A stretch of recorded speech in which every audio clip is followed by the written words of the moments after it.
ഇന്ന് ഞാനിവിടെ അവതരിപ്പിക്കാൻ പോകുന്നത് ഒരു പുസ്തക പരിചയമാണ്. മാച്ചു പീച്ചു. മിനി പീസി എഴുതിയ മാച്ചു പീച്ചു വളരെ രസകരമായ ഒരു പുസ്തകമാണ്. സ്നേഹത്തിൻ്റെ മൂല്യവും പ്രകൃതിയുടെ സഹജീവനവുമാണ് ഈ കഥയിൽ വ്യക്തമായി കാണിച്ചിട്ടുള്ളത്. ടിപ്പു, മാച്ചു പീച്ചു എന്ന നായക്കളും കണ്ണനുമാണ് പ്രധാന കഥാപാത്രങ്ങൾ. കണ്ണൻ എന്ന കുട്ടിയുടെ അച്ഛൻ ഒരു ലാസ അപ്സോ പട്ടിക്കുഞ്ഞിനെ വാങ്ങി.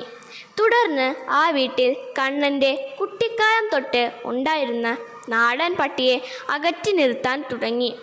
അതിനുശേഷമുള്ള സങ്കടങ്ങളും സന്തോഷങ്ങളും രസകരമായ കുറേ മുഹൂർത്തങ്ങളും ആണ് കഥയിൽ തുടർന്ന് കാണിച്ചിട്ടുള്ളത്.